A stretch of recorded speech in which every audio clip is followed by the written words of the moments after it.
All right.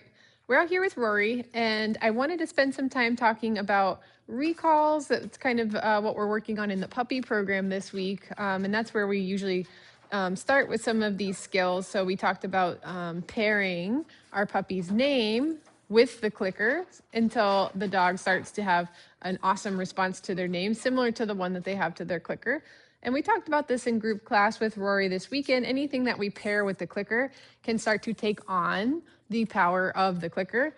Rory has a pretty good response to her name, I believe. Rory, good. And do you have food on you? Let me give you some of those. So along with just talking about recall and recall skills, I also want to, yay, see if you can you can feed her and toss and click while I'm talking, because I want her to get used to working with you as well. And actually, let's play the name game with Rory real quick. Are you in camera? Yep. And I have over here. Perfect. So with the name game, this is where we're pairing the dog's name with the clicker. So she's checking out Alex to see if he's got food. Here, I'm going to give her a piece of food real quick. When she's done chewing, you can go ahead and say her name and then follow it up with the clicker. Rory. Perfect. Good. Nice. Rory. Good. And so that rep, I didn't need to use the clicker. She was already on her way. You could go ahead. Rory. Perfect. That was a good time to use the clicker. She was kind of starting to turn around. She heard her name. She turned around, and the clicker actually seemed to help suck her back in all the way to you.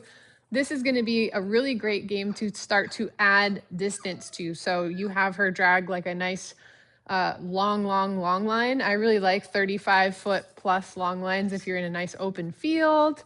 The snow kind of helps this time of year prevent your dog from taking off too far.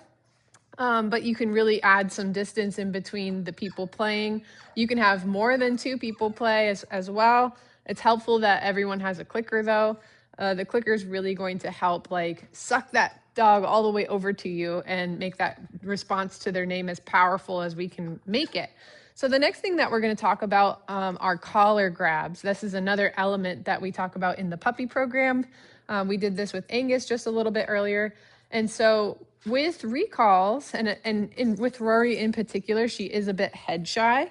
So I want to make sure that I can, yeah, good. That actually was really good. And we've been working on this since day 1 with her, since she's been here at the studio, because it's an important skill for her to have here in this environment. It's not necessarily something that we do every day at home, which is actually why it gets a little bit overlooked. And so sometimes when we live with our dogs every day, the only time we really need to use the collar is oh man, you're really putting on the brakes when I'm trying to put you in the crate. So I'm just going to grab you by the collar and make that happen. Or, oh, you grabbed something inappropriate and I'm just going to grab your collar and take that out of your mouth.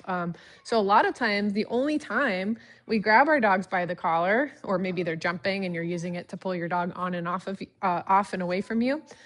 The only time we use our dog's collar, sometimes it's for kind of negative reasons. So we want to make sure that the dog is desensitized to being grabbed by the collar and not associating it necessarily with something like that might bum them out. So what we're going to do, we're going to play the name game again. And then as she comes in for food, so I'll have a nice landing spot for her with my food lure hand. This hand's going to come in and grab her, and then I'm going to feed her. I'm going to hold on to her collar for just a moment longer, and I'm going to say, okay, and release her. So Alex is going to start the first rep. Rory. Nice. She's going to feed. He's going to grab. Okay. Very nice. Rory. Yay. She's going to feed. I'm going to grab. Okay. Rory. Good. Yeah. Okay. Very good. So that's actually going to be something really great for her to practice with family members that she doesn't see every day. And then work your way up to even strangers who are willing to practice this with you and your vet. Or your groomer. She probably doesn't need to see a groomer because she's an Aussie, but I wouldn't necessarily always practice this with all just strangers and start off with people she's a little bit more familiar with. So the next thing we're going to talk about with recall is we can start to add in the word we want to use for recall, like come, here, whatever that's going to be. And we practice that the same way we practice the name game. So we would say something like, Rory, come, click, and feed. And eventually we can phase the clicker out. She's going to start to respond to that word just like she responds to her name, just like she responds to her clicker.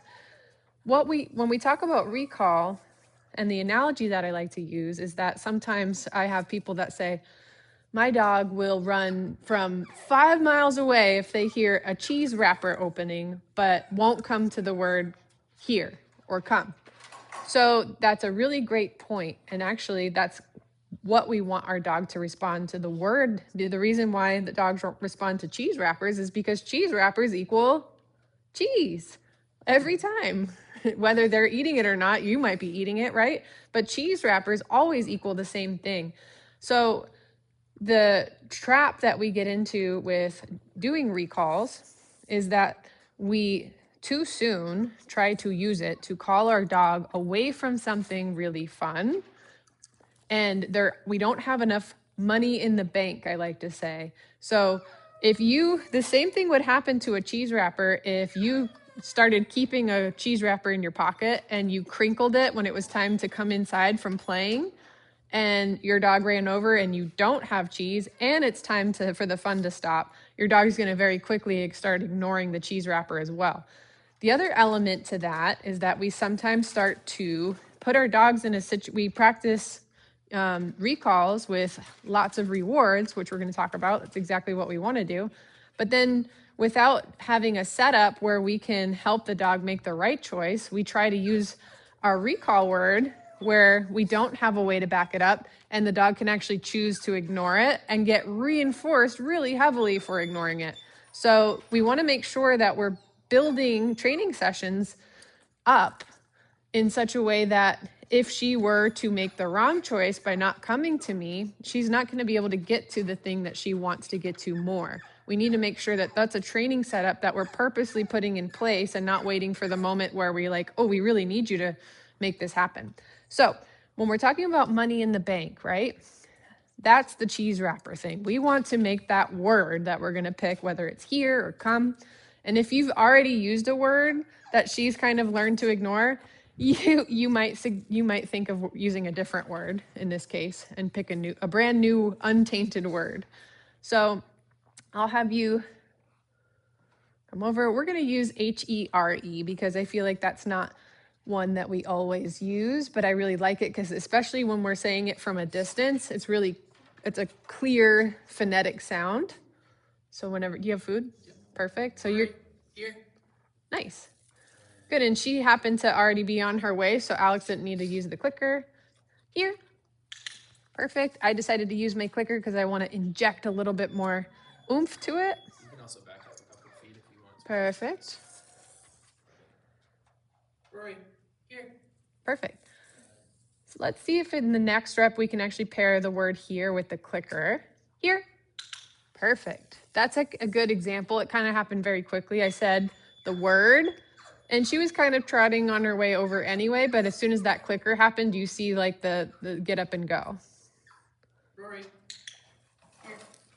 So in this next rep, I'm going to just have you say the word HERE, wait like a half a second, and then click. Here. Nice, perfect. She was on her way when she heard that word.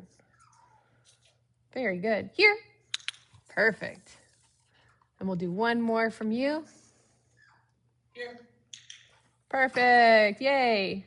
So puppy in the middle becomes just using your recall word and practicing it. And the more people you have, honestly, the better. But making sure that they have a clicker is really good to help that become a really enthusiastic response. So we'll talk about the next steps, but for Rory today, I just really wanted to make sure that she was getting used to that collar grab. Actually, let's talk about that one more time, because the next step to the collar grab, she's still in the first step where we're using food, grabbing her by the collar and then releasing. But we want to get to the point where I can grab her by the collar and then feed. Good, that went better than it did a moment ago. So I want to see if I can grab her by the collar and feed. Yeah, that's step 2. I want to keep practicing that with her. And so if she gets randomly grabbed by the collar, I'm just going to feed her. Good. Yeah, see if you can do a rep. And you could try calling her over with HERE. Here.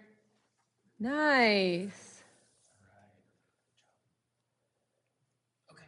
Very good.